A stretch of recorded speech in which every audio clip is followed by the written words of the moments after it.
Muy buenas tardes a todos por estar con nosotros en este webinario sobre el futuro de la educación, una propuesta de Naciones Unidas. Me sumo al doctor Alcocer en agradecerle su presencia, en agradecer a la Universidad Iberoamericana de México por esta coorganización y a los equipos de ambas instituciones por materializarlo. Sobre todo doy las gracias a nuestro invitado estrella, el doctor Leonardo Garnier. Él es asesor especial del secretario de Naciones Unidas para la transformación de la educación. Su encargo fue su mandato es organizar con el sistema de Naciones Unidas y con los Estados miembros la cumbre del futuro de la educación del año pasado y ahora liderar el trabajo intelectual y técnico de varios equipos para producir un documento de política pública que se va a discutir en la próxima cumbre del desarrollo sostenible y en la Asamblea General de Naciones Unidas. Vamos a tener un panel que después voy a presentar a cada uno de ellos. Leonardo Garnier es el licenciado en Economía, es doctor en Economía por la New School for Social Research de Nueva York, catedrático de la Universidad de Costa Rica, ha trabajado durante muchos años como profesor, como investigador, ejerció el cargo de ministro de Educación Pública en Costa Rica y fue también ministro de Planificación Nacional y de Política Económica. Trabaja como consultor en temas de política económica, política social y gestión pública para diversos organismos internacionales, el Programa Interamericano de Desarrollo, el Banco Mundial, el PNUD, el Programa de Naciones Unidas para el Desarrollo, la Comisión Económica para América Latina y el Caribe y muy particularmente para UNICEF, el Fondo de las Naciones Unidas para la Infancia. Fue miembro del Consejo Científico del Centro Latinoamericano de Administración y el Desarrollo. Doctor Garnier, muchas gracias. Pues entramos por el principio. El documento que se va a discutir y que quisiéramos, sobre el cual nos cuente, además de los trabajos que han tomado conciencia durante este tiempo de los retos que enfrenta la educación, tratan de aterrizar en varios aspectos de política pública que indiscutiblemente necesitan estar formando parte de cualquier visión que se tenga sobre la educación para el futuro.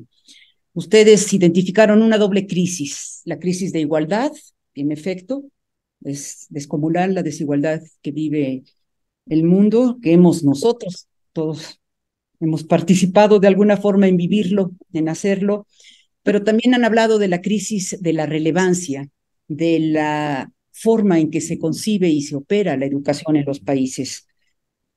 Proponen muy interesantemente, y no voy a tomar más que un minuto en ello, proponen muy interesantemente conjuntar en un binomio el de educación con sociedades de aprendizaje inclusivas, con educación a lo largo de la vida.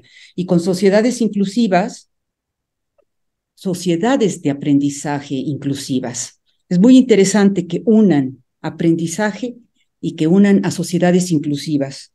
Y para ello nos llevan a la propuesta de la que tomamos nota. Educación y educación a lo largo de la vida, una propuesta doble. El gran tema es también cómo fondearlo. Y pues usted es un experto en economía y en finanzas y seguramente sobre ello también nos hablará.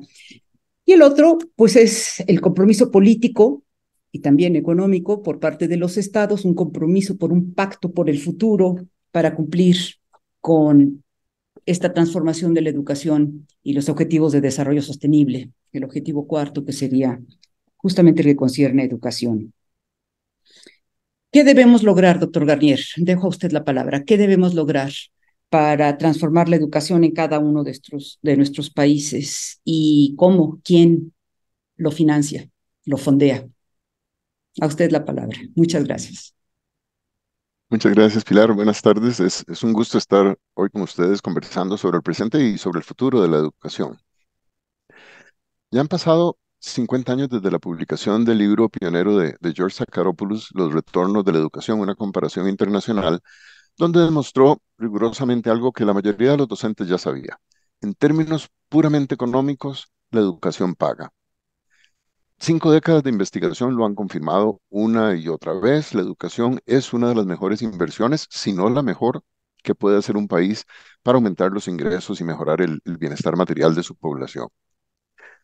Sabemos que una persona que no puede leer y comprender lo que lee, una persona sin conocimientos básicos de aritmética, sin una comprensión básica de la relación entre causa y efecto, o sin las habilidades sociales básicas, es una persona que carece de las capacidades para llevar una vida exitosa y plena en el mundo actual. Lo sabemos y sin embargo en todo el mundo, y es algo que enfatizamos en la cumbre del año pasado, la educación se encuentra en crisis. Es una crisis de doble cara. Por un lado, es una crisis de equidad y de inclusión, ya que millones de personas siguen sin tener acceso a la escuela o al colegio. Y por otro lado, es una crisis de calidad y de relevancia, ya que muchos de los que sí están en la escuela ni siquiera están aprendiendo lo básico. Eh, Hay muchas causas, ¿verdad? La combinación de una pobreza de larga data, el aumento de la desigualdad, políticas equivocadas, el impacto más reciente de la pandemia, están dejando una gran mayoría de la niñez en los países menos desarrollados con tan poca educación que se estima que solo 3 de cada 10 serían capaces de leer y comprender un texto sencillo a la edad de los 10 años. Esto significa que 7 de cada 10 personas de los países menos desarrollados, pero cuidado, también de muchas regiones y barrios de los países ricos, están quedando al margen de su derecho a aprender y por tanto también al margen de una participación productiva en la sociedad y de acceder a los beneficios correspondientes. Por supuesto, la educación es mucho más que una mera inversión con altas tasas de retorno económico.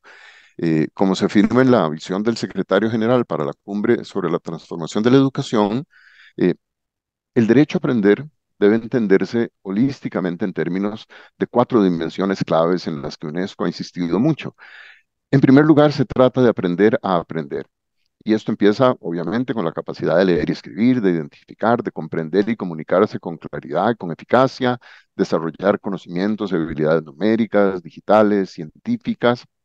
La educación también debe inculcar la curiosidad, la creatividad, la capacidad de pensamiento crítico y cultivar las habilidades sociales y emocionales, la empatía, la amabilidad. Esto es esencial para hacer frente a la complejidad en un mundo cada vez más incierto y más interconectado. En segundo lugar, se trata de aprender a hacer. Eh, a medida que el mundo laboral experimenta cambios rápidos, muy profundos, también tiene que cambiar la educación para preparar a todas las personas para esos retos del futuro, incluidas la economía verde, la economía digital, la economía de los cuidados, y ofrecerles oportunidades de aprendizaje permanente a lo largo de toda la vida, tanto en la educación formal como en la informal. En tercer lugar, y este es un reto mayor para los sistemas educativos, se trata de aprender a vivir juntos. En un mundo en el que, como hemos visto, aumentan las desigualdades, se agudizan las tensiones, se resquebraja la confianza, se debilita la cultura democrática, se produce una dramática crisis medioambiental, la educación tiene que ayudarnos a convivir mejor entre nosotros y con la naturaleza. Esto tiene que ver con valores, tiene que ver con la ética, la igualdad, la justicia, tiene que ver con la responsabilidad cívica, la democracia, los derechos humanos, con el respeto, la comprensión y el disfrute de la diversidad humana y por supuesto tiene que ver con nuestra capacidad y compromiso activo como ciudadanos del mundo con los objetivos de hacer frente a la pobreza y a la desigualdad y promover el respeto por el medio ambiente y un desarrollo sostenible. Por último, y esto es algo que los sistemas educativos olvidan a veces o subestiman muy a menudo, se trata de aprender a ser. El propósito más profundo de la educación reside precisamente en aprender a vivir bien, inculcando los valores, las capacidades para llevar una vida significativa, disfrutar esa vida, vivirla plenamente. La educación tiene que ampliar el potencial de cada estudiante para la creatividad y la innovación, la capacidad para disfrutar y expresarse a través de las artes, la conciencia histórica, de la diversidad de las culturas y la disposición para llevar una vida sana, practicar actividades físicas, juegos, deportes, en fin, es una visión integral de la educación que, como nos decía Pilar, trata de entenderse desde la óptica de una sociedad del aprendizaje. La educación, así entendida, es un factor clave para garantizar el derecho de toda persona a ser un miembro activo, productivo, significativo y digno de la sociedad. La educación implica, por supuesto, tanto el derecho como la responsabilidad de contribuir a la sociedad, de ser ciudadanos activos, de ser trabajadores productivos y creativos, de ser miembros afectuosos de la familia, buenos amigos, de ser capaces de llevar una vida plena y disfrutar de ella. Eso es lo que se supone que debe producir la educación. Personas capaces de convivir bien. Todo esto suena muy bien. Sin embargo, hacer frente tanto a la crisis de equidad y de inclusión, como a la crisis de calidad y relevancia de la educación y avanzar hacia esta visión holística de la educación, hacia una verdadera sociedad del aprendizaje, implica que la educación tiene que transformarse. Y ahí a lo largo de la cumbre se identificaron varios elementos claves. No estamos descubriendo el agua tibia, pero creo que es importante señalarlos y plantear cuál es el tipo de transformación que tienen que sufrir. En primer lugar, las escuelas eh, deben estar donde se necesiten y ser accesibles para todos, pero eso no basta. Para ser verdaderamente inclusivas, las escuelas tienen que convertirse en entornos de aprendizaje seguros, saludables, estimulantes, que apoyen la igualdad y la inclusión de todos. Debemos hacer frente y revertir todo tipo de exclusión que afecte a quienes suelen estar marginados o desatendidos, como las poblaciones rurales, los hogares con bajos ingresos, las personas migrantes, refugiadas, desplazadas, y todas las personas que sufren discriminación por distintos motivos: discapacidad, etnia, religión, sexo, orientación sexual, identidad de género. En segundo lugar, por supuesto, están las personas docentes. Son la piedra angular de la educación, van a seguir siendo la clave de un aprendizaje eficaz y de calidad, pero la profesión docente es parte inseparable de la crisis de la educación. No solo enfrentamos una escasez absoluta de docentes, y los números son impresionantes, de docentes de calidad, sino que también enfrentamos una posición debilitada de la profesión docente en la sociedad, frente a los estudiantes, frente a las familias. Para hacer frente a esta escasez de docentes de calidad, la respuesta debería ser evidente. Tenemos que mejorar las condiciones de trabajo, garantizando una remuneración justa, una experiencia profesional satisfactoria, atractiva, de manera que la docencia se convierta y siga siendo una profesión cada vez más atractiva. Pero de nuevo, al igual que con las escuelas, eso no basta. Para transformar la educación, las personas docentes deben transformarse a sí mismas. Deben pasar de ser proveedoras pasivas, unilaterales de información, a ser guías activas, estimulantes de la capacidad de aprendizaje cada vez más autónomo de sus estudiantes. La autoridad de los docentes ya no puede depender de que tengan más información que sus estudiantes o del poder punitivo que les da la evaluación, sino más bien de su capacidad para infundir la curiosidad y el amor por el aprendizaje en sus estudiantes y conducirlos, guiarlos por la aventura de aprender a construirse a sí mismos. En tercer lugar, además de las escuelas y los docentes que tienen que transformarse, eh, sabemos que como en cualquier otro tipo de trabajo, la docencia también depende de las herramientas, de los recursos con que las personas docentes realizan su trabajo. Durante Definitivamente. demasiado tiempo, eh, casi que siglos podríamos decir, esas herramientas han permanecido prácticamente inalteradas en la forma de libros de texto, cuadernos, pizarras. La revolución digital y la explosión de recursos digitales de enseñanza y aprendizaje han venido a revolucionar esto, son muy prometedoras para hacer frente tanto a las desigualdades como a las insuficiencias de los sistemas educativos actuales, pero esta promesa también viene con sus riesgos. Para que la revolución digital realmente contribuya a resolver la crisis de acceso y la crisis de calidad de la educación, tiene que ser aprovechada y dirigida correctamente desde una visión educativa y desde una visión pedagógica. Como se dijo en la cumbre por la transformación de la educación, aprovechar la revolución digital tiene que ver, decíamos, con las tres Cs: conectividad, capacidad y contenidos. En primer lugar, hay que garantizar la conectividad y el acceso a los equipos digitales, computadoras, tabletas, teléfonos, etcétera. De lo contrario, la revolución digital simplemente va a ensanchar las desigualdades, las brechas educativas. En segundo lugar, tenemos que asegurarnos de que el personal educativo dispone de la capacidad suficiente para aprovechar eficazmente estas herramientas digitales con el fin de promover en sus estudiantes un aprendizaje creativo, basado en evidencia, cada vez más autónomo. Y en tercer lugar, y esto es crítico, tenemos que garantizar la producción, la distribución abierta de contenidos y recursos digitales de calidad relevantes para el currículum, de modo que estén a disposición de todas las personas, estudiantes, docentes. Estos bienes son bienes públicos típicos, y aquí casi que hablo como economista. La producción de recursos digitales requiere un esfuerzo significativo, tiene un elevado costo fijo, pero una vez que están producidos, pueden ser ampliamente utilizados con muy poco o ningún costo adicional por docentes y estudiantes de todo el mundo. Si estos recursos se dejaran en manos del mercado, se volverían rápidamente, artificialmente escasos, excesivamente caros y seguirían siendo inaccesibles para docentes y estudiantes en muchos contextos. Por eso una de las cosas que se planteó en la cumbre, y también UNESCO ha insistido en esto, tenemos que transformar los recursos digitales de enseñanza y aprendizaje en bienes públicos globales, de modo que su financiación, su diseño, su producción, su distribución garanticen el acceso libre y gratuito de profesores y alumnos de todo el mundo. Por último, está el contenido y el método de la educación, ¿verdad? Las escuelas, docentes, recursos, pero bueno, ¿qué es lo que se enseña y cómo es que se enseña? Eso también tiene que cambiar. Los contenidos tienen que ser pertinentes para hoy y para el futuro. El aprendizaje tiene que estar contextualizado en lo local, pero también globalmente. Los aprendizajes básicos, fundacionales, son esenciales, pero la definición de qué es fundacional tiene que evolucionar más allá de la alfabetización y de la aritmética para incluir también las competencias digitales, el pensamiento científico, creativo, crítico y las competencias socioemocionales.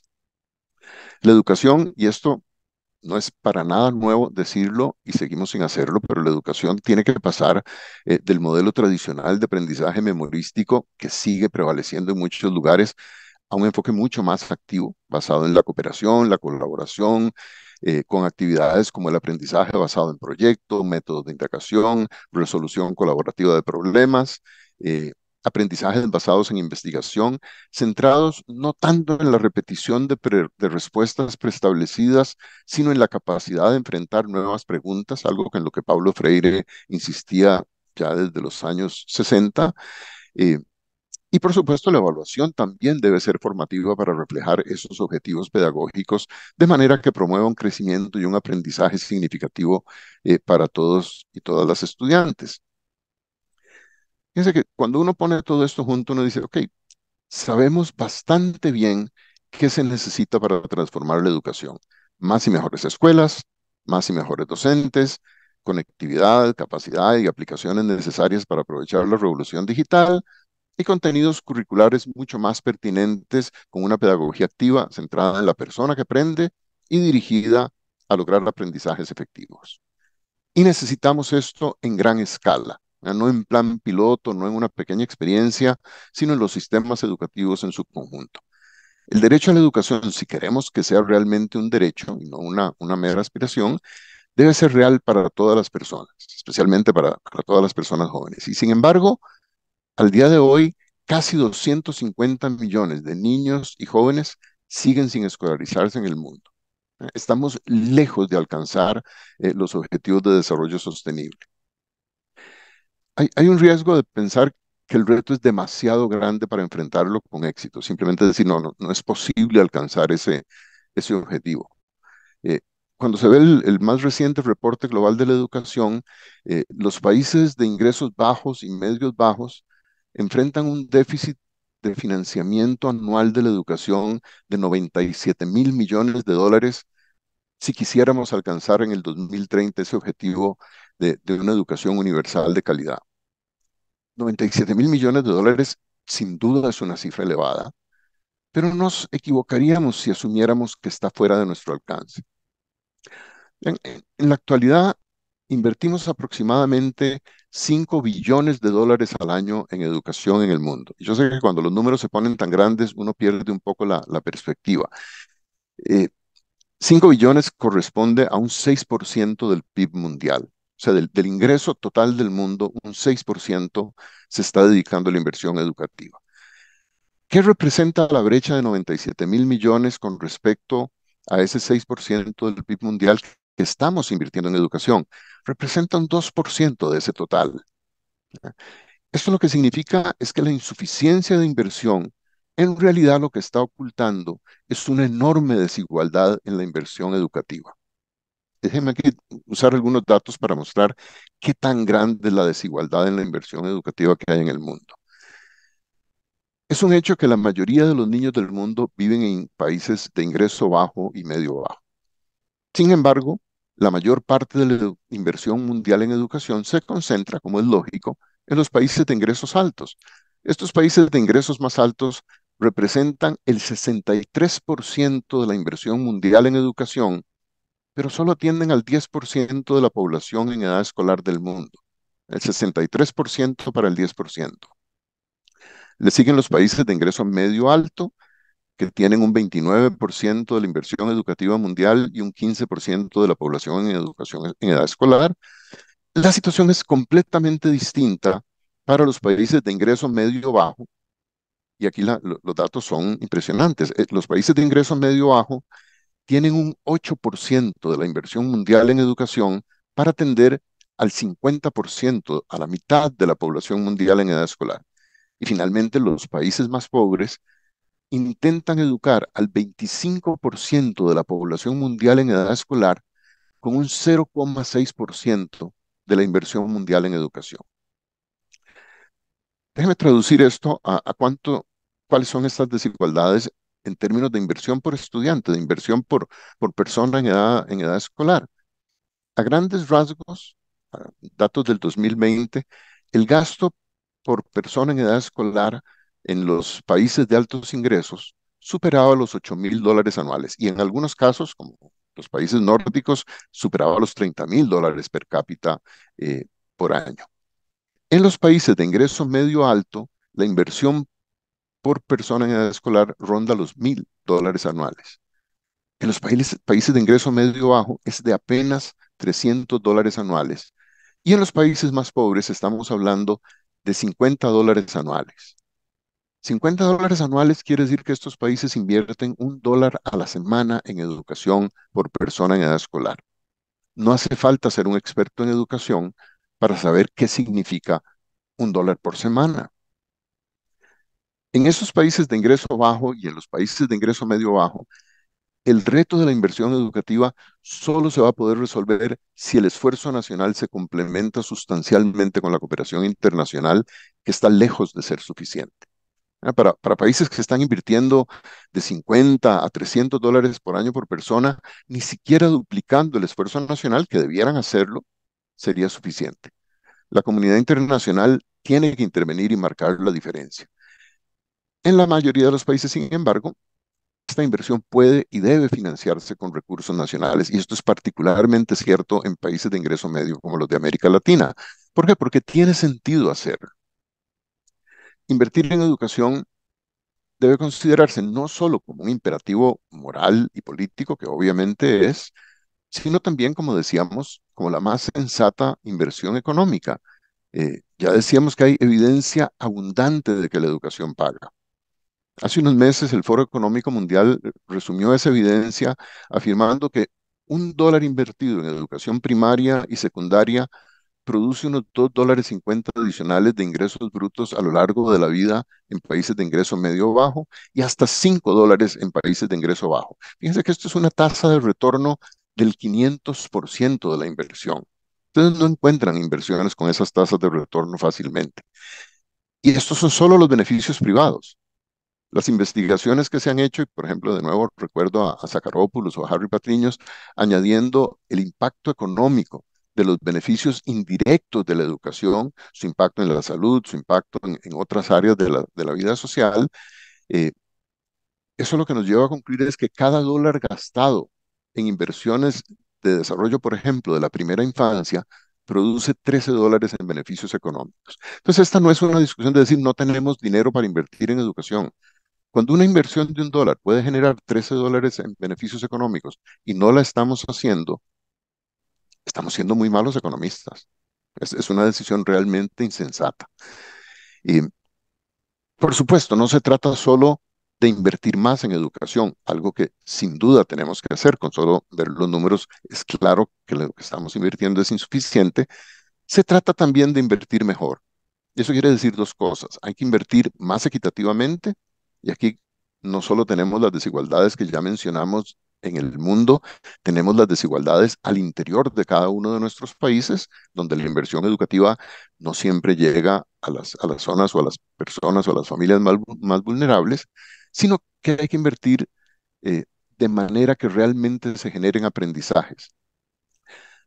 Hace pocas semanas un grupo de expertos publicó una investigación eh, que enfatiza lo que ellos consideran, y esto lo doy solo a manera de ejemplo, porque me parece muy gráfico. Ellos mencionan dos intervenciones educativas que tienen un enorme impacto de aprendizaje. Uno, dicen ellos, es la pedagogía estructurada, la definen como un paquete coherente de insumos educativos como libros de texto, planes de lecciones para los docentes, formación docente, entrenamiento continuo de las personas docentes que trabajan juntas para mejorar la enseñanza en el aula. Y la otra es adecuar la enseñanza según el nivel de aprendizaje de cada estudiante y no tanto por la edad o por el nivel del curso. Estos autores demuestran que si estas dos metodologías se aplicaran de manera uniforme para llegar al 90% de los estudiantes de nuestros países, estas intervenciones costarían en promedio unos $18 al año por estudiante y generarían $65 en beneficios por cada dólar gastado. En las palabras de estos autores, aumentar el gasto en educación en un 6%, haciéndolo de esta forma, podría incrementar los aprendizajes en un 120%, eh, que es mucho más de lo que logramos con muchas de las formas tradicionales que seguimos repitiendo en la educación. Entonces, tenemos que invertir más, tenemos que invertir más equitativamente, tenemos que invertir más eficientemente. Y uno dice, ok, lo sabemos, ¿y por qué no lo estamos haciendo? Y aquí la pregunta terrible es, si sabemos todo esto, ¿por qué los países no invierten más en educación? ¿Por qué no invierten una mayor proporción del PIB y de su presupuesto nacional? ¿Por qué no aumenta la inversión por estudiante y por persona en edad escolar? ¿Por qué hay tanta oposición cada vez que se habla de hacer una reforma progresiva en los sistemas tributarios para ampliar el espacio fiscal y poder financiar más la educación? Cada vez que estas cosas se mencionan, eh, hay una enorme oposición y se vuelve políticamente imposible de hacer. Para responder esas preguntas, uno tiene que entender, y esto es algo que, de nuevo, hay abundante investigación, hay una relación muy estrecha entre el tipo de desarrollo que tiene un país y el tipo de educación que lo acompaña. Y es una relación de doble vía. Poniéndolo en términos muy simples, cuando un país es muy desigual y tiene una gran oferta de mano de obra muy barata, y esto es algo muy generalizado en los países de América Latina, puede encontrarse en lo que los economistas llamamos un equilibrio de bajo nivel, o que en términos más cotidianos podríamos llamar una trampa de la pobreza. El tipo de inversiones que es más fácilmente atraído por la abundancia de mano de obra barata suele ser el de inversiones poco sofisticadas, con baja intensidad de capital, baja productividad, poca necesidad de capital humano, pero aún así pueden ser inversiones muy rentables, no porque contribuyan con una productividad creciente, sino por su acceso continuo a recursos humanos y naturales de bajo costo. Como no necesitan una mano de obra cada vez más calificada, hay pocos incentivos en este tipo de economía para aumentar los impuestos, para financiar la educación, que se percibe como un gasto. La situación se puede complicar todavía más cuando los países se enredan en la típica carrera hacia el fondo, en la que desregulan el mercado laboral, desregulan la explotación de los recursos naturales, devalúan su moneda, conceden generosas exoneraciones fiscales para reducir más los costos y atraer la inversión extranjera, y aquí unos países le hacen la trampa a otros, ¿verdad? Competimos entre nosotros y vamos en esa típica carrera hacia el fondo. Autores como Acemoglu y Robinson han argumentado, y otros autores antes que ellos, que en los países en los que prevalecen estas economías extractivas y de baja productividad, el marco institucional tiende a ser débil y el equilibrio del poder económico y político está muy sesgado hacia los escalones superiores de ingreso y riqueza, que de nuevo tienden a oponerse a cualquier tipo de aumento progresivo de impuestos que sería necesario para financiar una educación universal de calidad. Entonces, entramos en un clarísimo círculo vicioso. La educación es la única forma de salir de una trampa de la pobreza, pero las trampas de la pobreza limitan la capacidad de invertir en educación, aunque esa inversión tenga sentido social y tenga sentido económico. Los beneficios de corto plazo no nos permiten tomar esas decisiones. La combinación de los intereses del capital global con los de las élites locales conspira contra reformas fiscales progresivas capaces de ampliar el espacio fiscal y especialmente contra reformas que podrían disminuir la capacidad de eludir y evadir impuestos a nivel global. Como ha afirmado recientemente el secretario general de las Naciones Unidas, estas transformaciones requerirían una cooperación fiscal internacional eficaz para, en sus palabras, hacer frente a la evasión fiscal, la elusión fiscal agresiva, el lavado de dinero y los flujos financieros ilícitos, y para mejorar y fomentar la confianza en los sistemas fiscales. Para lograr un desarrollo sostenible, tenemos que transformar la educación, pero para transformar la educación tenemos que liberarnos de estas trampas de la pobreza y de las estrategias de la carrera hacia el fondo. Hay que revertir el proceso, hay que provocar una carrera hacia arriba, una carrera hacia la cima. Va a hacer falta visión y más que eso, yo creo que va a hacer falta un movimiento social capaz de alterar los equilibrios de poder para que un país pueda liberarse de esas trampas de la pobreza, embarcándose en una verdadera carrera hacia la cima, capaz de aprovechar el círculo virtuoso de un desarrollo justo y sostenible. Aumentar los salarios, incrementar la productividad, ampliar y mejorar la educación, hacer un uso sostenible de los recursos naturales y reforzar las instituciones políticas. Ese es el reto de la transformación educativa, que es también el reto de la transformación social que requieren nuestros países. Y yo con esto termino para pasar la palabra a los comentaristas y muchísimas gracias de nuevo por la invitación. Pues muchas gracias, Leonardo. Vamos a continuar con este panel, en este webinario organizado por la Unidad de Estudio y Reflexión en Sociedades de Conocimiento y Educación de COMEXI y organizado con la Universidad Iberoamericana. Van a participar la exrectora Silvia Ortega, Arturo Cherboski, director de Santander Universidades y Universidad de México, Mónica Maxice, directora general de vinculación universitaria de la Iberoamericana, y ahora sí con nosotros Alcocer, el doctor Alcocer, presidente de COMEXI. Y voy a presentar la semblanza brevemente de cada uno de ellos antes de que tomen la palabra.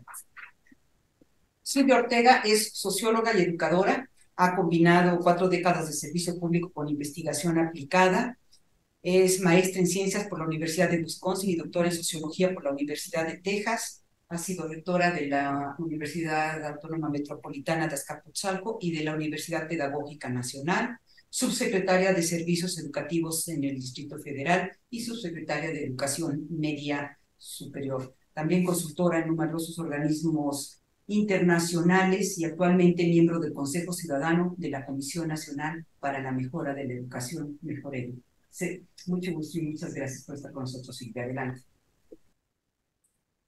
Muchas gracias, Pilar. Yo sé que tenemos 6 minutos para hacer una devolución a esta presentación de Leonardo, que ha sido, bueno, yo creo que muy completa y muy inspiradora y provocadora. Entonces voy más bien a seleccionar algún aspecto. Yo veo buenas noticias en este nuevo esfuerzo de la UNESCO, que continúa en realidad un trabajo de mucho tiempo.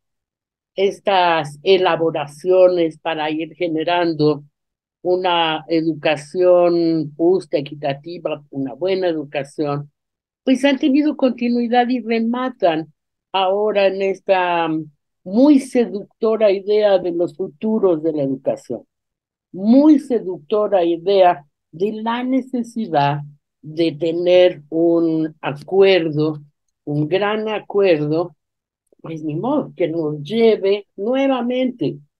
Lo preguntaba muy bien Leonardo, si sabemos todo lo que hay que hacer, si sabemos cómo se conecta, si sabemos que es altamente rentable y que en realidad el futuro o los futuros dependen de lo que hagamos y dejemos de hacer ahora, ¿por qué no invertimos bien?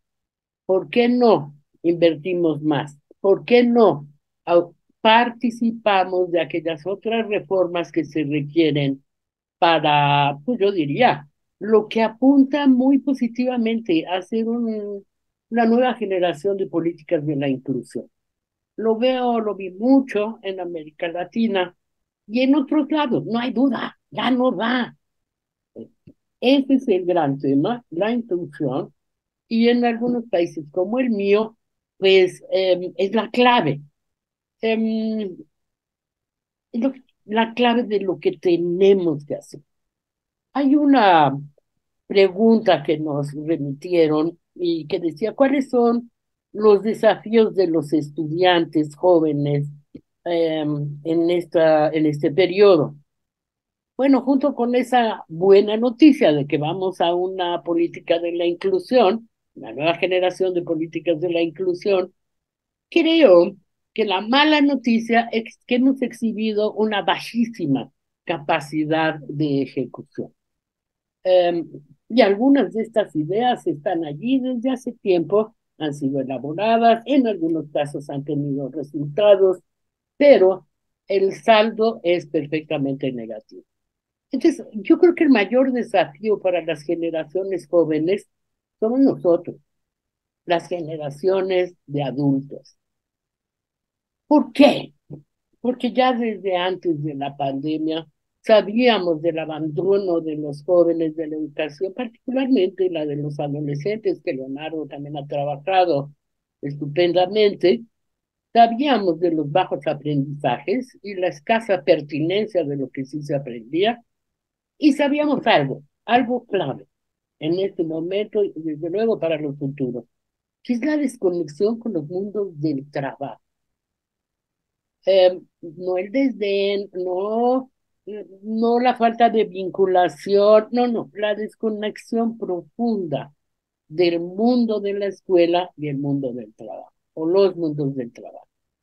Después de la pandemia, sabemos, hay evidencia de que todo esto empeoró, pero tenemos un nuevo legado, esa afectación socioemocional, intensa, perdurable, trágica de muchas maneras y que pegó especialmente en los adolescentes y en los hombres. Y lo sabemos bien, porque hay estudios, porque hay investigación, y empezamos a entender que esta es una nueva condición en la que regresan los estudiantes a un sistema educativo, yo creo que en toda América Latina, a pesar de lo que nos mostró la pandemia, perfectamente rígido, jerárquico, autoritario y de muy baja sensibilidad a, al déficit que tienen estos estudiantes que vienen de regreso, en nuestro caso, ya con regularidad, pues a partir de la siguiente semana. Y no estamos listos a ver en dónde están, qué aprendieron o qué dejar, porque si aprendieron, poco, pero aprendieron. No estamos listos a ofrecerles nuevos modelos académicos como la formación dual. No estamos listos para de verdad propiciar esta conexión con el trabajo a tiempo, y ciertamente no les hemos abierto rutas diversas. Para regresar, para volverse a subir, yo diría que a la vida, porque sin educación, estas generaciones no tienen futuro, pero tampoco nosotros. Hay unos largos listados de qué tienen que hacer, de cómo los maestros, de cómo se conecta, sí, todo eso, creo que estamos de acuerdo, sabemos bastante. Sabemos también que la tecnología es un factor que puede movilizar para bien estos esfuerzos en la dirección de ofrecer una educación inclusiva para la diversidad, pertinente y, desde luego, conectada. Cierro con esta idea. Yo he tenido el gusto, bueno, la oportunidad de vida de estar en muchos foros, eh, de tener digamos, lugares desde donde podía mandar, y he tenido el enorme privilegio de regresar a la escuela, de regresar a las comunidades con los maestros y con los estudiantes. Me conmueve la tristeza, me conmueve mucho el miedo, la ansiedad, la irritabilidad de los estudiantes jóvenes, pero también de los maestros. Cierro con esta idea. O cerramos de verdad una agenda nacional en un contexto como el que ya ha descrito Leonardo, de acuerdos, de cooperación, de colaboración, o vencemos el burocratismo, provocamos otra enseñanza, usamos la tecnología como mediación, cuidando de no ampliar la brecha, que está difícil, nos confiamos de los docentes preocupados, empáticos, disruptivos y creativos, o ciertamente no vamos a tener los futuros que merecen los jóvenes y que dependen de que nosotros, por fin, hagamos una buena tarea. Gracias. 6 minutos. Bueno, Arturo Cherkovsky es ahora quien No. nosotros, es director ejecutivo de Santander Universidades y director general de Universia en México. Dirige proyectos que apoyan el desarrollo de las universidades y de las comunidades universitarias a través de una oferta de valor. Incluye el impulso al emprendimiento, la generación de mejores prácticas para la innovación educativa, la digitalización de las universidades, programas de becas, cátedras, proyectos colaborativos y de vinculación, así como servicios financieros para la comunidad universitaria. Es politólogo por la Universidad de Berkeley, California, y tiene una maestría y un doctorado por la Universidad de Yale y 6 minutos en este foro. Gracias, Arturo. Muchísimas gracias, Pilar, te lo agradezco muchísimo. Quiero agradecer, además de la invitación que hace Comexi organizar esto a la Universidad Iberoamericana, también pues la magistral ponencia del doctor Leonardo Garnier y también los comentarios de Silvia Ortega. Como ya lo dijo bien Silvia, sin duda provocadores, sin duda inspiradores, pero también de cierta manera para mí muy, muy preocupantes. Desde una óptica de la educación superior y de dónde está hoy la educación superior en todo lo que describe el doctor Garnier, pues te diría que estamos en una crisis brutal, en una crisis sin precedente. ¿Y por qué? No porque el diagnóstico no sea conocido, como ya lo dijo el doctor Garnier, sabemos lo que está sucediendo, sabemos los qué es, sabemos cuál es ese diagnóstico e inclusive sabemos lo que tenemos que hacer, pero no se ven con claridad los caminos en el cómo. Claro que se requiere de un pacto internacional, social, con un compromiso fuerte en la inversión, pero así como lo platicamos y revisamos los presupuestos públicos para la educación superior, la caída es estrepitosa y no es porque a veces en el contexto mexicano tendemos a entenderlo como una cuestión privativa de la coyuntura política de nuestro país. No es un tema de la coyuntura política de nuestro país, es una tendencia mundial que afecta a todas las economías. Los presupuestos van en bajada, al menos para la educación superior. Y ante los retos fuertes que se ven de la transformación, no se ven los caminos para esos modelos de financiamiento. En un momento en el que, claro está, tenemos que cambiar precisamente todo lo que ya nos dijo el doctor Garnier. Tienen que cambiar las universidades en sus modelos operativos, los modelos de docencia, la integración de las tecnologías y, claro está, los contenidos para hacerlos más relevantes, ¿no? Y con algo que ya comentó también mi querida Silvia, ¿no? En lo que no abundó, pero que tenemos que poner un foco muy especial con una crisis de salud mental que aqueja a las comunidades universitarias, no solo estudiantes y docentes, que se vuelven brutales. Y lo que vemos es que en un momento a donde en el registro racional de los planteamientos de política pública internacional todos podemos estar de acuerdo con el doctor Garnier, lo que vemos en la práctica es que los terrenos universitarios se han vuelto terrenos de contestación, no de políticas públicas, sino de política en el sentido más electorero y populista que nos podríamos imaginar, en el sentido de que son botines institucionales de administraciones en turno, independientemente de los colores de las banderas de los gobiernos que están. Y no es un tema privativo de nuestros países latinoamericanos, este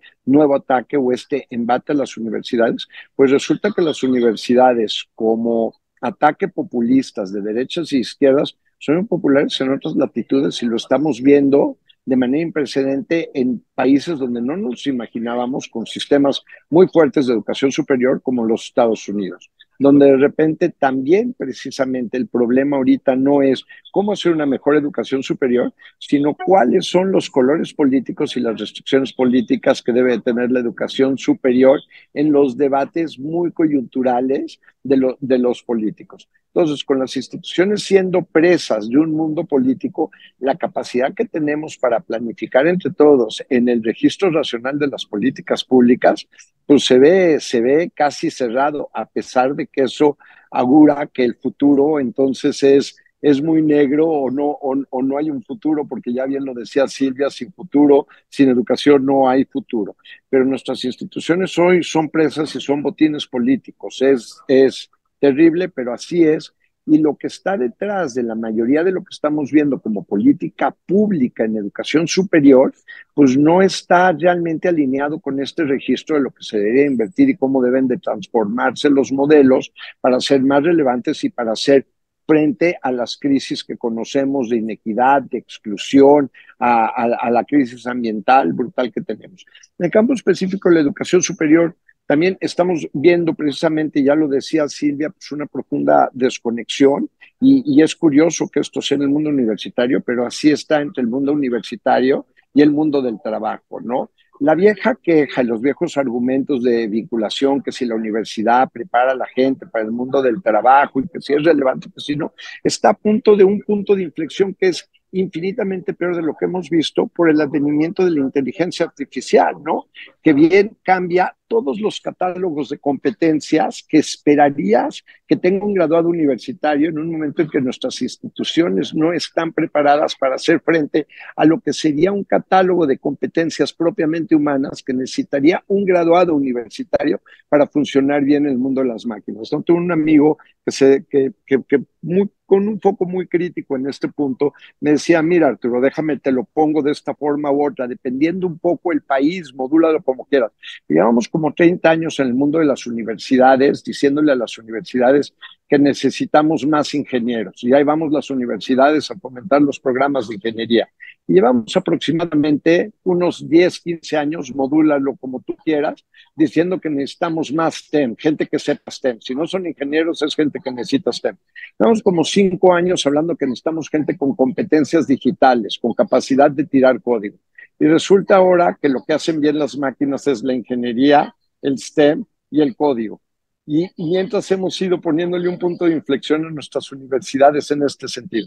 ¿Qué pasa si estamos ante una verdadera crisis? Disrupciones muy fuertes en el mundo universitario y no queda claro ahorita cómo empezar a generar ese movimiento social que hacía referencia el doctor Garnier, que nos permitiera tener las condiciones políticas para hacer las políticas públicas racionales a las que con mucho tino y con un muy buen diagnóstico llaman.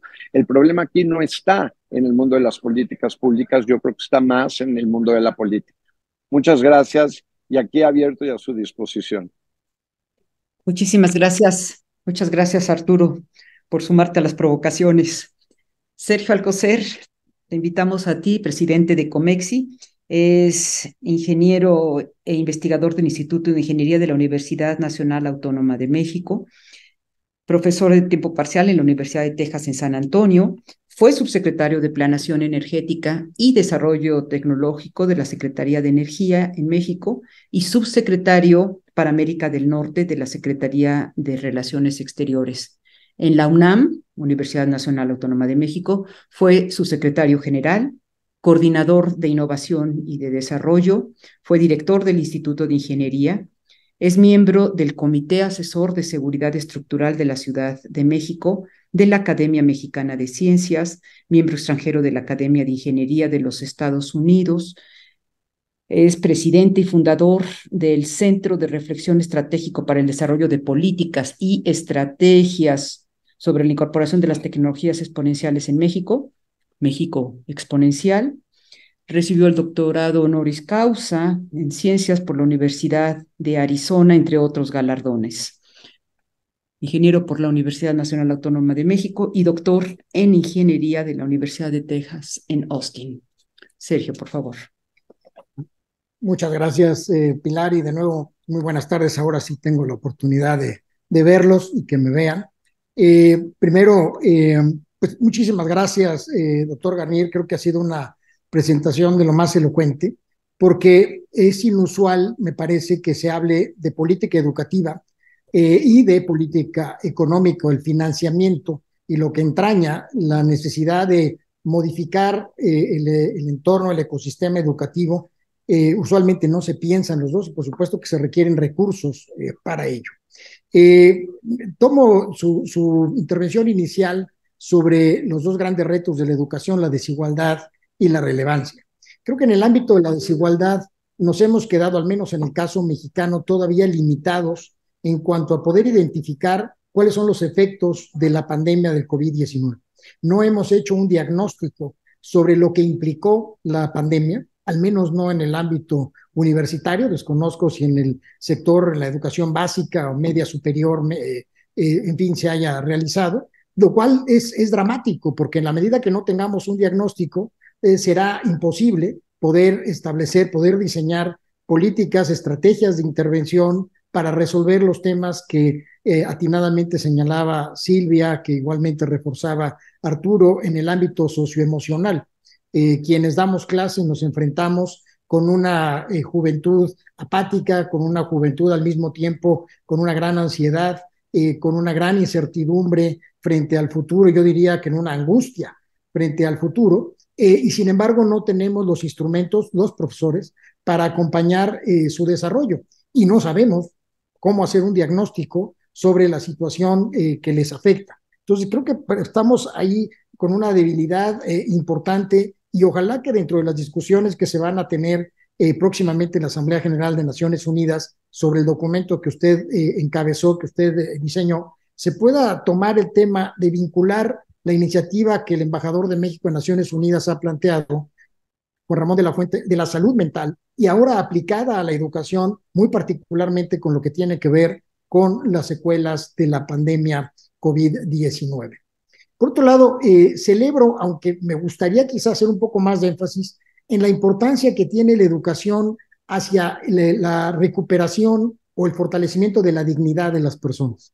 Entiendo que la educación tiene una rentabilidad desde el punto de vista económico, usted lo señalaba igualmente correctamente, pero al mismo tiempo creo que no hay que perder de vista que el gran diferenciador de un ser humano frente a cualquier otro animal es justamente la educación y la posibilidad de ser dignificado gracias al aprendizaje o el proceso de aprendizaje. Creo que ese es un aspecto que me parece central, sobre todo para recuperar aquellos pueblos dentro de nuestras sociedades que tienen menos posibilidades de intervenir, menos posibilidades de contribuir, que finalmente es a lo que le llamamos los pobres, esta posibilidad de dignificarlos y naturalmente prepararlos hacia lo que viene. Reconozco, como bien señalaba Arturo, la necesidad de establecer más cómo. Y creo que uno de los temas que ha tomado gran relevancia recientemente es la inteligencia artificial, y por supuesto que no quiero menospreciarla, es sin duda desde el punto de vista tecnológico que sea el avance más importante de la humanidad que nos ha tocado vivir en esta generación, como seguramente les tocó a nuestros padres otros y nuestros abuelos otros avances, etcétera. Sin embargo, poco discutimos la necesidad de transformar al profesor. ¿Qué se requeriría para transformar a este profesor para que, como usted lo señalaba, sea un conductor del proceso de enseñanza y aprendizaje, que se dice muy fácilmente? Sin embargo, creo que ahí hace falta un esfuerzo, porque por un lado son usualmente profesores mal pagados o mal reconocidos o combinaciones de ambos, y además ahora les vamos a pedir que tienen que aprender o reaprender, reinventarse en un rol para el cual no están preparados o no estamos preparados. Y ese cómo lograrlo me parece crucial. Alguna vez comentando sobre cómo implantar una política pública, bueno, pues hay que reconocer cuáles son los factores que empujan, los factores que detienen, cuáles son los diferentes componentes de nuestro entorno. Y yo creo que en el caso de las escuelas, pues lo de menos es construir escuelas, bueno, seguras tiene su chiste, pero que, digamos, que sean amables, que sean, que tengan la tecnología, pues finalmente eso cuesta dinero, pero se puede conseguir.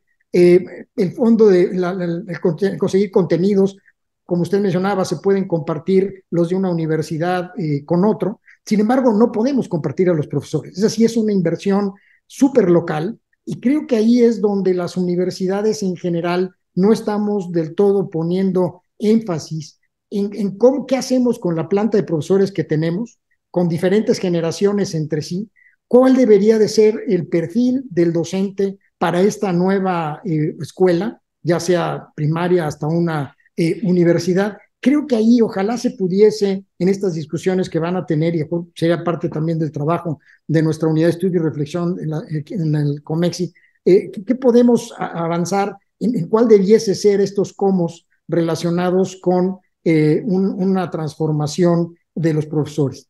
Y finalmente mi comentario lo cerraría en el sentido de que creo que digamos, la crisis que estamos viviendo, bien identificada en la exposición del doctor Garnier y apuntalada por Silvia y por Arturo, nos llevan o nos recuerdan la necesidad de hacer prospectiva, el podernos plantear escenarios de futuro. Y creo que más que nunca requerimos recuperar la capacidad de prospectiva. México naturalmente es un mal ejemplo de ello, pero bueno, pensar cuáles son estos escenarios futuribles relacionados con la educación que nos permita pensar en la educación para los próximos, no sé, 20, 30, 40 años, y que esta crisis que estamos viviendo ahorita no sea una crisis recurrente de la cual además nuestros países están tan acostumbrados a permanecer en ella.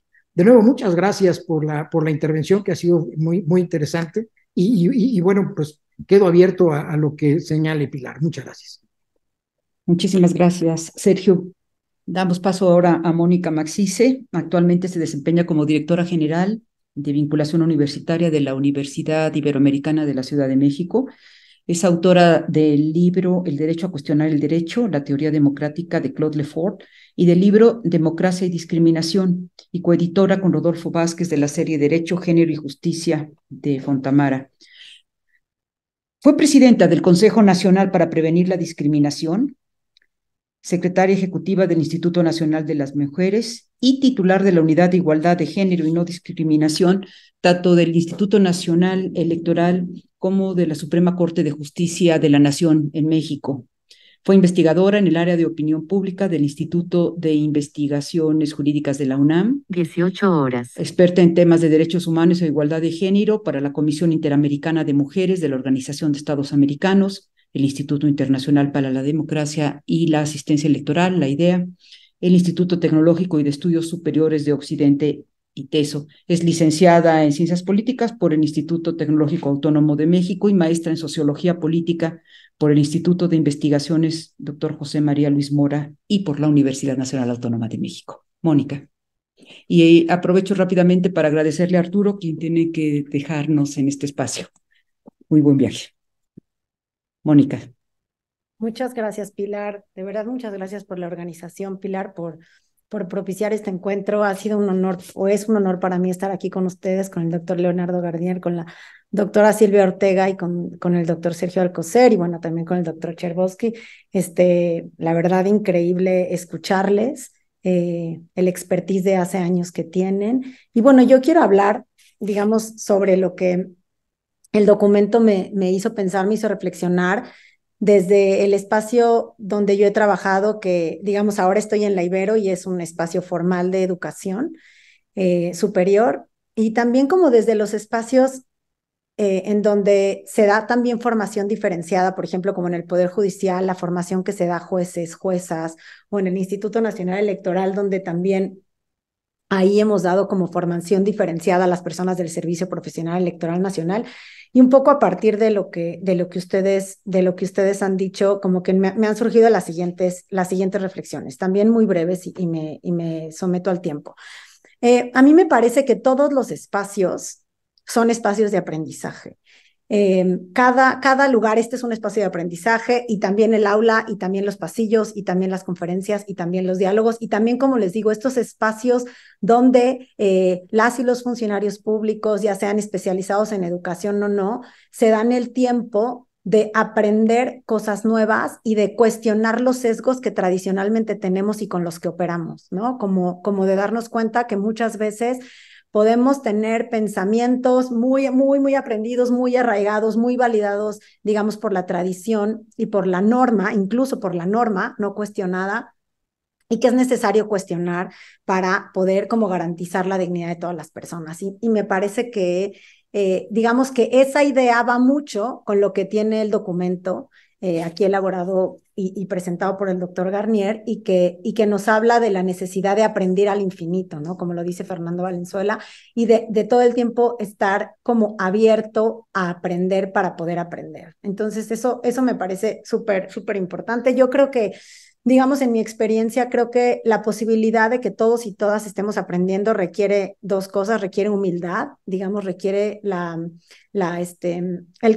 idea de que pues yo no lo sé, ¿no? Más bien que yo no sé nada, y que todo el tiempo estamos con la posibilidad de aprender de los otros, de conocer, ¿no? Que creo que eso es algo bien diferente y un cambio bien radical de lo que se pensaba antes, ¿no? Antes las y los profesores son los que sabían, las estudiantes son quienes tienen que escuchar, y así estaban diseñadas nuestras aulas, ¿no? Así es como, bueno, al menos yo aprendí, ¿no? El dictado, el examen, etcétera, ¿no? Y creo que ahora, yo creo que aquí todas las personas que estamos aquí, creo que podemos reconocer la importancia de que si tenemos curiosidad, tenemos la suficiente humildad como para decir voy a aprender de las personas que están aquí a mi lado, ¿no? Yo lo que he visto, hay una autora que es una autora feminista que se llama Nancy Fraser, que a mí me gusta mucho, y ella habla de las 3 R's, habla de la R, de la importancia del reconocimiento, la importancia de la redistribución y la importancia de la representación. Y yo pienso que en el espacio universitario, en el espacio del aprendizaje, esas 3 cosas son súper importantes. Primero, el tema del reconocimiento, es decir, cómo validar quién es uno, ¿no? Y eso como que en el ámbito ahora universitario está muy claro con el tema de las identidades, ¿no? Es muy importante reconocer a las personas como quienes son, ¿no? Como de la forma en que se autoascriben, asumiendo la identidad que cada quien quiera asumir. Y ese reconocimiento creo que es muy importante, porque si nosotros en el aula o en cualquier espacio de aprendizaje no reconocemos a las personas de la forma en que quieren ser reconocidas, como que no se dan las condiciones necesarias para el aprendizaje, ¿me explico?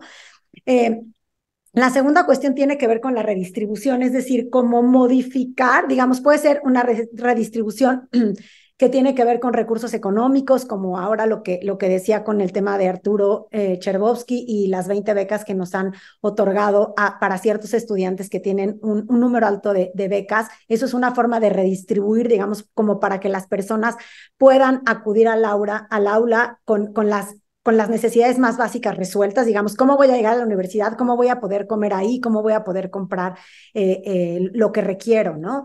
De esas formas, digamos, se puede hablar de la redistribución, pero también la redistribución en términos de los roles que pueden jugar el profesorado y el alumnado, ¿no? Hoy en la mañana justo estaba escuchando este podcast de Gaby Barkentin se llama Querido Futuro, y es sobre el futuro de la educación, y justamente aborda este texto, digamos, que el doctor Garnier ahora expuso, y esta persona que se llama Alejandro Pichitelli, no sé si lo estoy pronunciando bien, digamos, cómo habla de la forma de redistribuir el tiempo, ¿no? O sea, antes, como ya sabemos, el profesor, la profesora hablaba todo el tiempo, y ahora está diciendo cómo migramos, ¿no? Digamos, poco a poco y paulatinamente, a tener que el 80% del tiempo es la escucha hacia el alumnado, y solamente el 20% el profesorado hablando y compartiendo sus experiencias. Entonces, a eso también me refiero con el tema de la redistribución. Y luego la última parte de la representación, que nosotros lo hemos visto claramente en la Ibero, es como la gran importancia que pone el alumnado en ser parte de las decisiones y en hablar por sí mismos, y de que tengan una representación, digamos, en los órganos de decisión que les permita poner sus puntos de vista. Y eso como que también ha sido bastante novedoso, y creo que contrasta un poco con las ideas que a veces tenemos, digamos, como de cierta apatía. O sea, yo lo que veo en el alumnado es como unas muchísimas ganas de tener de tener como participación, de influir, ¿no?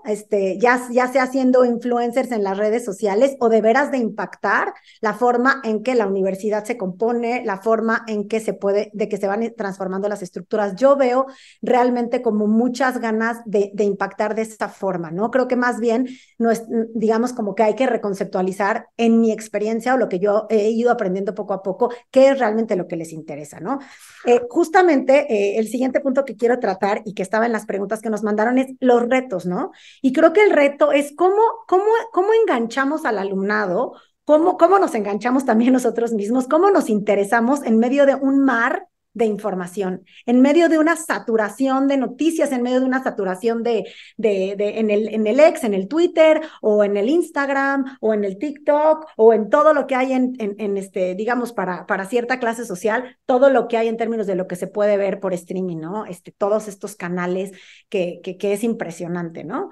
Entonces, realmente, ¿cómo hacemos para que las personas se conecten? ¿Cómo hacemos para que las personas se interesen en la educación? Y creo que se enganchen en el aula, que quieran dejar el celular, etcétera, ¿no? Y yo creo que, al menos también en mi experiencia, tiene que ver, en primer lugar, como con el tema de hacer contacto.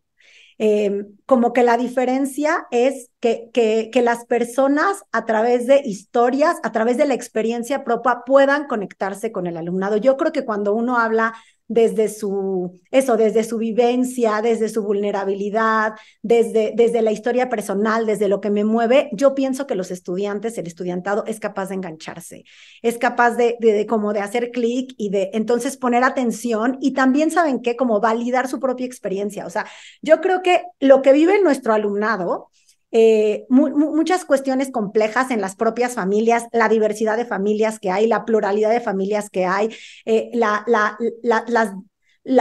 digamos, toda la cuestión que cambió económicamente en sus propias familias con la pandemia, ¿no? Padres, madres, tutores, etcétera, que han perdido los empleos, que han tenido que renovarse, toda la dinámica familiar que cambió porque antes no estaban en la casa y ahora todos estamos en la casa.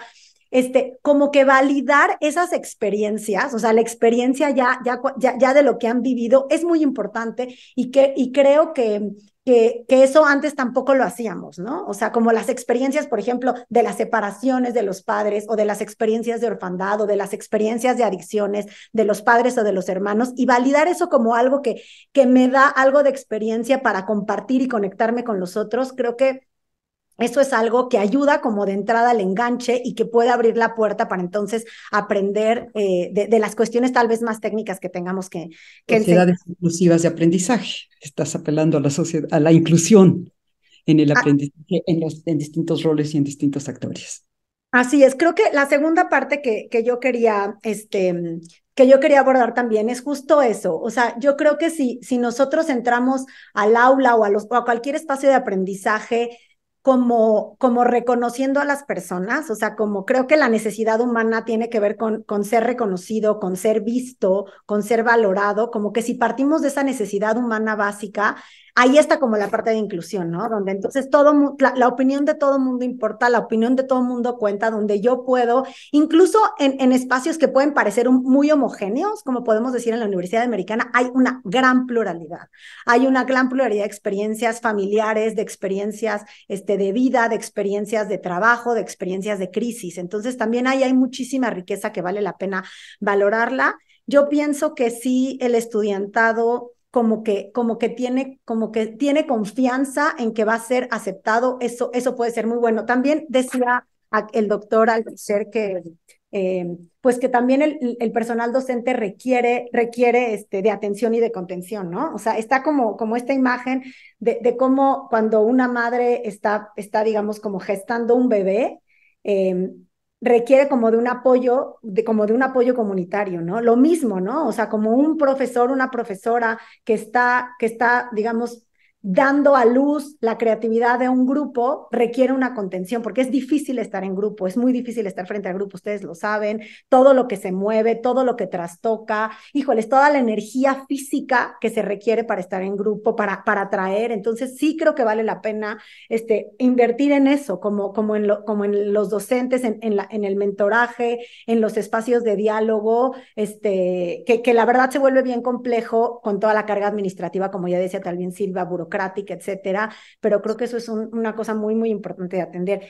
Creo que ha sido un tema muy tocado, exactamente el rol de los profesores incrementado que se les está dando. Mónica, si me permites, porque necesitaríamos... Ya me pasé el tiempo. Regresar, sí. Perdón, ya. Ya nada más puedo decir una cosa finalmente. Lo último es esta cosa del tiempo y que a mí me encanta Nucho Ordine, que acaba de morir ahora en junio, y que él habla mucho de la importancia de dedicar tiempo, de esperar y de como tener paciencia que los procesos puedan madurar y pues, tener confianza en que la inversión que pongamos dará frutos. Muchas gracias. Muchísimas gracias a ti, Mónica. Leonardo, palabras de cierre.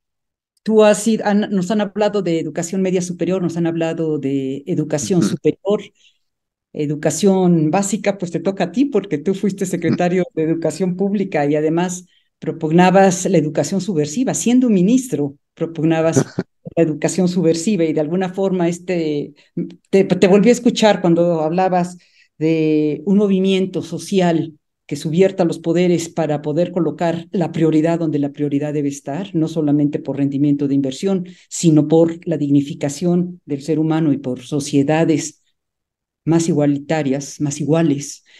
Me gustaría escuchar que nos des esta reflexión para cerrar. Gracias, no, con gusto y muchas gracias por los comentarios muy, muy ricos y además complementan mucho de lo que estábamos diciendo. Como retomaba Silvia, yo creo que una pregunta que uno siempre se hace es, si sabemos tanto lo que hay que hacer, ¿por qué no lo hacemos? Y tiene que ver con varias de las intervenciones eh, que hacían los colegas, por ejemplo, cuando hablamos las personas docentes. Hay una crisis de la profesión docente. Cuando uno escucha hablar a los profesores y las profesoras y los maestros y maestros de hoy, eh, sienten que su papel en la sociedad no tiene la importancia ni el respeto que tuvo en el pasado. eh, Sienten que sus estudiantes ya no los respetan, se sienten amenazados por la revolución digital porque ahora Google sabe más que ellos. Y cuando entra la inteligencia artificial, eh, todavía la amenaza es mucho peor. O sea, la identidad de la persona docente está siendo amenazada.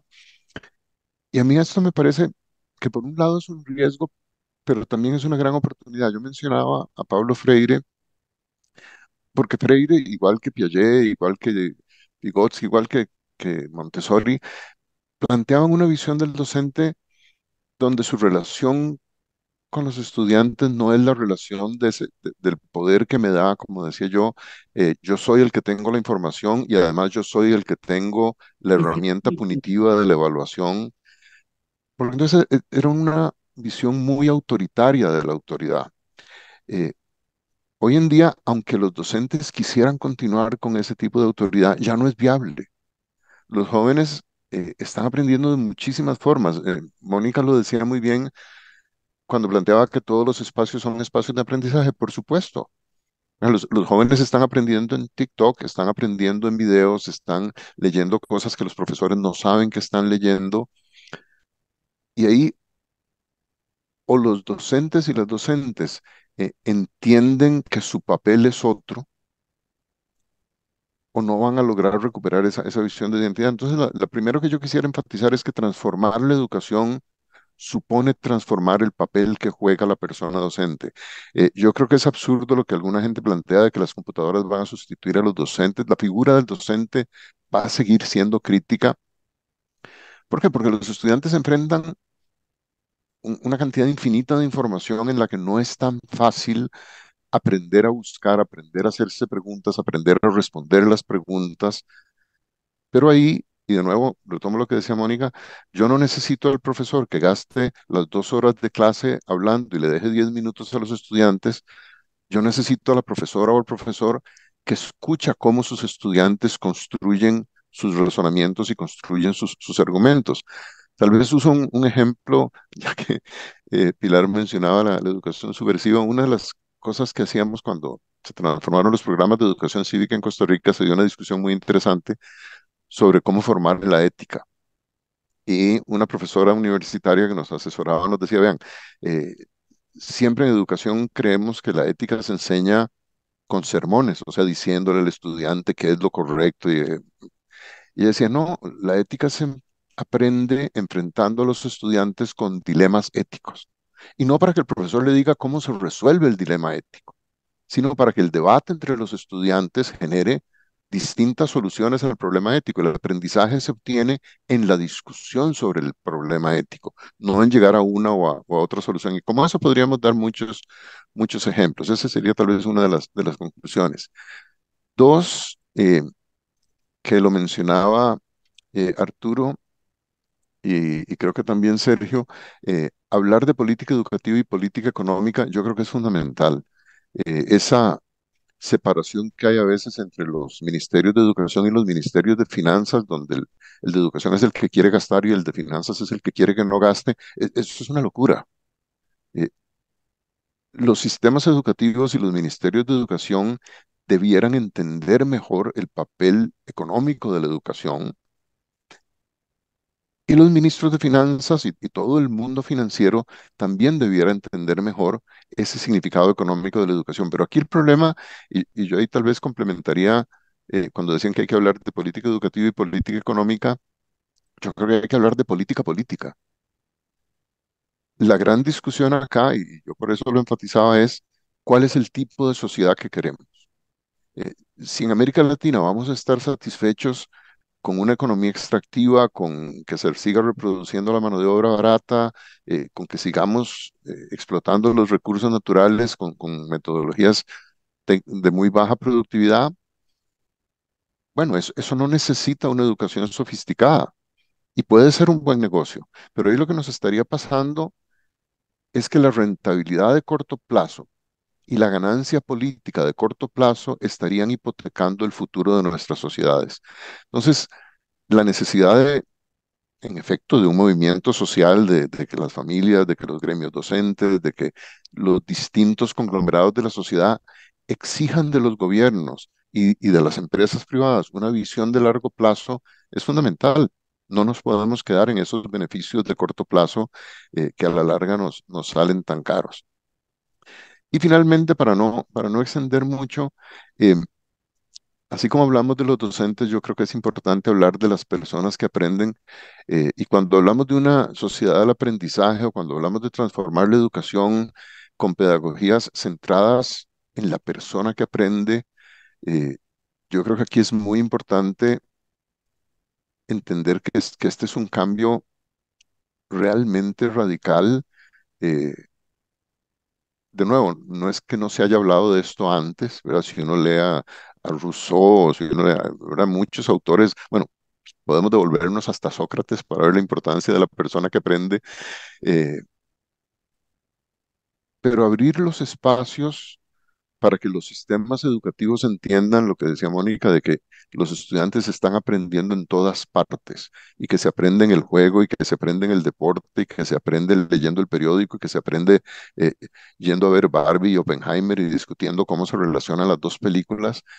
Eso es clave, pero ahí lo que yo agregaría es, eso es cierto, pero esos aprendizajes no son automáticos.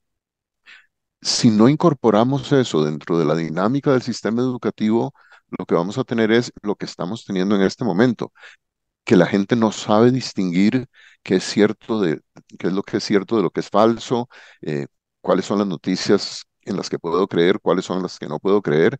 O sea, que en el siglo XXI haya una cantidad creciente de gente que cree que la Tierra es plana, y estoy hablando de gente que a veces tiene posgrados universitarios, solo nos refleja que perdimos esa capacidad de buscar lo que es real, y ese es uno de los elementos centrales de la educación, y dos, perdimos la capacidad de distinguir qué es lo que es correcto. Cuando vemos las discusiones ideológicas de valores que se dan en todo el mundo posiciones que incluso eh, van en contra de los derechos humanos, que era algo que nos parecía inconcebible hace unos tiempos, pero de pronto hay gente que dice, no, los derechos humanos son una construcción ideológica de las Naciones Unidas y eso es pensamiento woke, como dice, le encanta decir a Ron DeSantis. Eh, bueno, la tarea del sistema educativo ahí a mí me parece central. O sea, cómo reencontrar a la persona que aprende con la persona que guía el aprendizaje, cómo asumir eso desde una visión de largo plazo y cómo asumir eso desde la política, me parece fundamental. Y la cereza del pastel, una buena educación tiene un costo y las sociedades tienen que financiar su educación. Esa idea de que podemos tener una educación de calidad y de bajo costo es simplemente una gran mentira.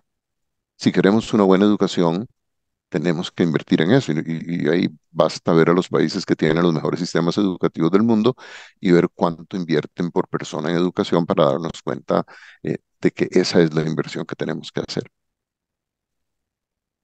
Muchas gracias, Leonardo. Tomé unas notas de las aportaciones de cada uno de los miembros del panel. Espero que me perdonen porque no las voy a leer para en aras del tiempo. Y sí quisiera una respuesta más tuya, Leonardo, en función de que esto va a ser presentado a todos los estados miembros de Naciones Unidas en la Asamblea General y luego se va a volver a presentar en la Cumbre del Futuro el año que entra. Bueno, no lo mismo, evidentemente la evolución que esto tenga, pues ya conocemos la burocracia, los países firmarán, dirán que sí, aceptarán y estarán en la declaración que se haga al final, pero en los cabildeos, en las negociaciones, estamos convencidos de todo lo que se dice es necesario, hay que hacerlo, lo sabemos, hay que hacerlo. ¿Qué falta? También lo sabemos, hay que hacerlo. ¿Dónde están las voces que qué te estás encontrando? ¿Cuáles son las voces que están en contra? No cuáles, quiénes, o sea, no los identificas con nombre de país, pero ¿cuáles son los argumentos? ¿Cuál es el contenido de esa voz que puede estar en contra? Yo te diría dos o tres cosas muy cortas.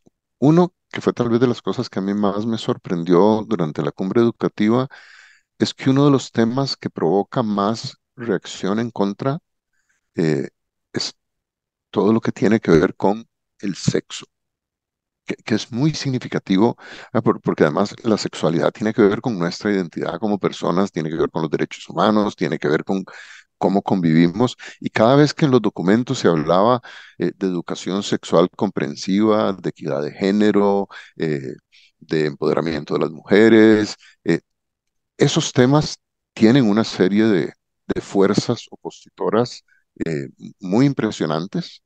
Afortunadamente también tienen mucha gente y muchas personas y muchas instituciones que los defienden, pero ese se ha convertido, yo creo que el debate identitario cultural en el mundo moderno se ha convertido en uno de los parteaguas que enfrentamos. Esa es una primera cosa.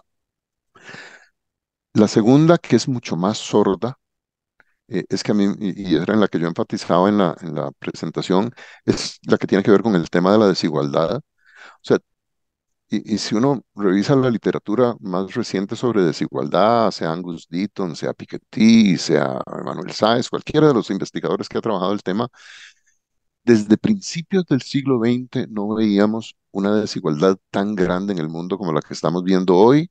La concentración del ingreso y la riqueza es bestial. Eh, Eso se refleja en el mundo educativo y en las desigualdades de las inversiones educativas. Eh, Y ahí lo que nos ha pasado es que el debate de los temas culturales no se está cruzando con el debate de la redistribución del ingreso, digámoslo así, del balance político que permite algo que la CEPAL en América Latina planteaba desde los años 40, la redistribución de los frutos del progreso técnico. Aquí lo que nos está pasando es que la redistribución está siendo terriblemente concentradora. Esto en el momento en que, como mencionaban varios de los comentaristas, en que la inteligencia artificial aparece, puede ser muchísimo más grave. Cuando alguna gente dice la inteligencia artificial va a dejar a los seres humanos sin trabajo, fíjense que eso podría significar dos cosas completamente distintas. Una terrible, y es que la inteligencia artificial en efecto nos deje sin trabajo, sin ingreso y sin dignidad por tener trabajo, pero podría significar que la inteligencia artificial nos libere del trabajo, nos permita tener un ingreso decente y dedicar mucho más tiempo al disfrute, al ocio, a la convivencia, pero ese es un debate político. ¿Cómo evitamos que los frutos de la inteligencia artificial sigan concentrados en el 0.001% de mayores ingresos? Entonces, el debate político es muy grande. Y finalmente, digamos, la parte que a mí me mantiene esperanzado son los jóvenes. Eh, a mí me hace mucha gracia cómo muchos adultos se quejan de los nuevos jóvenes de hoy, y que los millennials, y que la generación Z, y que la generación fiscal, de cristal, y que son muy frágiles.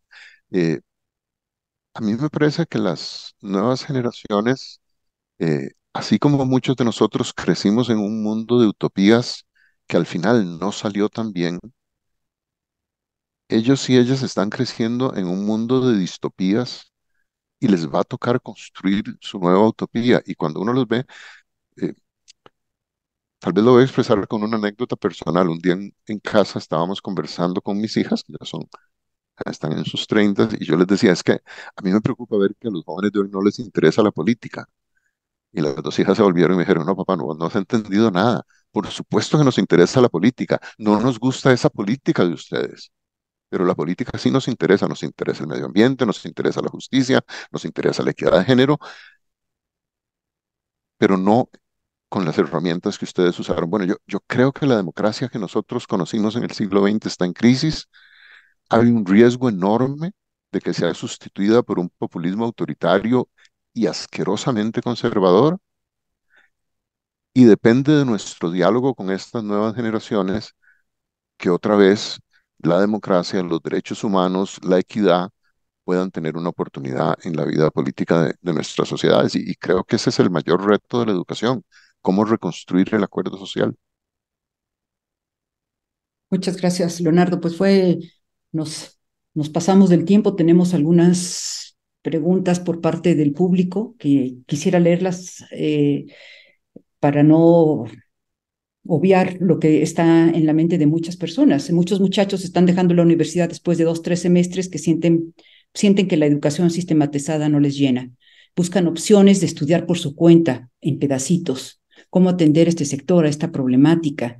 Y también el estudiante que se muestra apático y con rasgo de ansiedad, ya esto que se ha mencionado, que hay una crisis de salud mental, y no solamente los estudiantes, por cierto, creo que está bastante extendida y todos nos vivimos de distintas formas precisamente esta pandemia y sus consecuencias, y la gran incertidumbre y la complejidad del futuro que tenemos enfrente.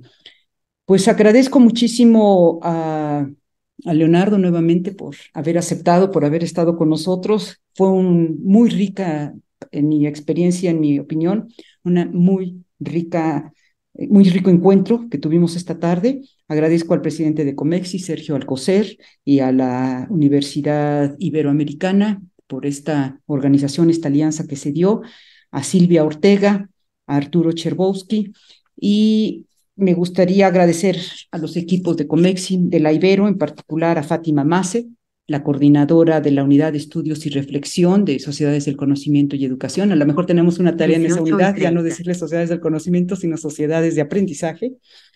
Extiendo el reconocimiento a Guadalupe González. Ella es la coordinadora del Núcleo de Asuntos Globales, Regionales e Interregionales de Comexi, a Alejandra López de Alba, a Carla, a Natalie Olvera y a toda la gente que movilizaron para que esta conversación hoy tuviera lugar aquí entre todos nosotros.